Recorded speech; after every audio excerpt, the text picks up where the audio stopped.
Thanks for making us a part of your day here on Atlanta's CW Network. I'm Gary Martin Hayes. If you have a question that you would like for me to answer, if you'd like to speak with me regarding a potential claim, please pick up the phone and give us a call right now. The number is 1-800-WIN-WIN-1. The consultation is free, it's completely confidential, and there are no obligations. Rachel, may I get you to read the next question from one of our viewers?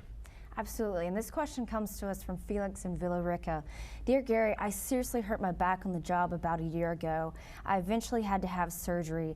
The doctor did a lumbar fusion and it has helped, but I still have some pain and I can't bend or move as well as I could. I'm still going 3 times a week for physical therapy. Here's my concern and question.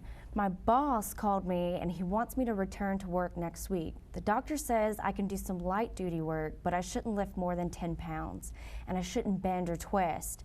I'm afraid what my employer considers as light duty is not what the doctor feels is light duty. Should I return to work? If I do, what protections do I have? And do I need a lawyer? And again, that's from Felix in Villa Rica. Thanks, Rachel, and Felix, thanks for the question. I'm sorry to hear about your accident, and I hope and pray that you continue to improve. Now, this is a question that we receive a lot. A worker is injured on the job, they're out of work for a period of time, and they begin to receive workers' compensation checks. And then the insurance company wants to get them back to work so they can stop their checks. So what are your rights, and what are the insurance company's responsibilities? Well, let's talk about this in greater detail. The law that applies to these return-to-work situations is OCGA Section 349240, and it's also explained further in Board Rule 240.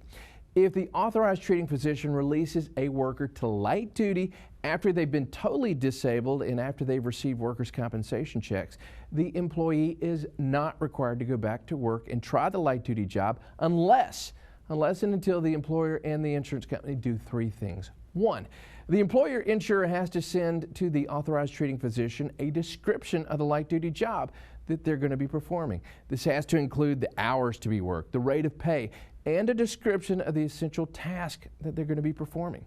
Now let me point out a couple of other things about this light duty job description.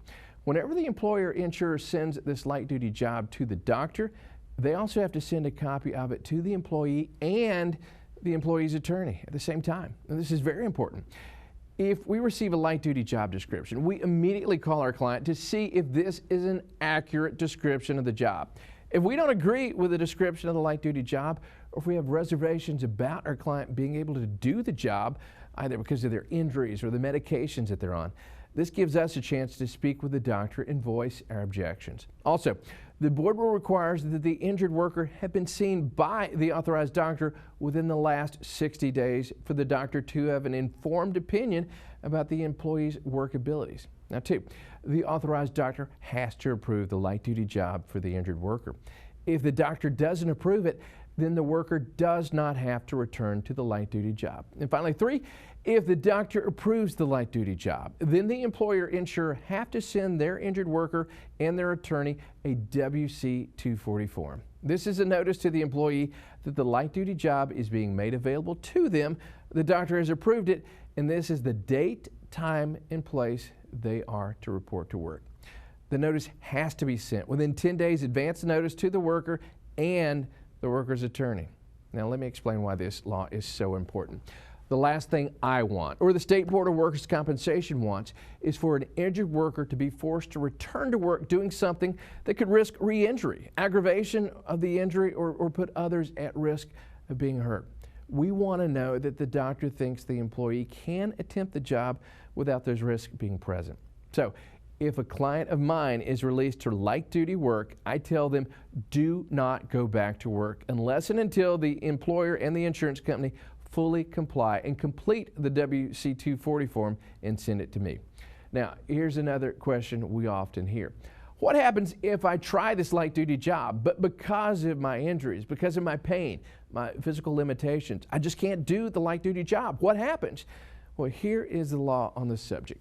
Under OCGA Section 349240B1, If the employee attempts the proffered job for 8 cumulative hours or 1 scheduled workday, whichever is greater, but they are unable to perform the job for more than 15 working days, then weekly benefits shall be immediately reinstated. And the burden shall be upon the employer to prove that the employee is not entitled to continuing benefits. I know a lot of legal mumbo jumbo, but this essentially means that the employee must try the light duty job in good faith. The worker has to try the job for at least 8 cumulative hours or 1 scheduled workday. For example, if the worker goes back and leaves after 4 hours because they can't do the job, the employer and the insurance company do not have to immediately start paying the worker their workers' compensation wage checks. More than likely, the injured worker may have to ask for a hearing to get it started. Now, here's another example. The worker goes back and works for 16 days and then decides they can't do it.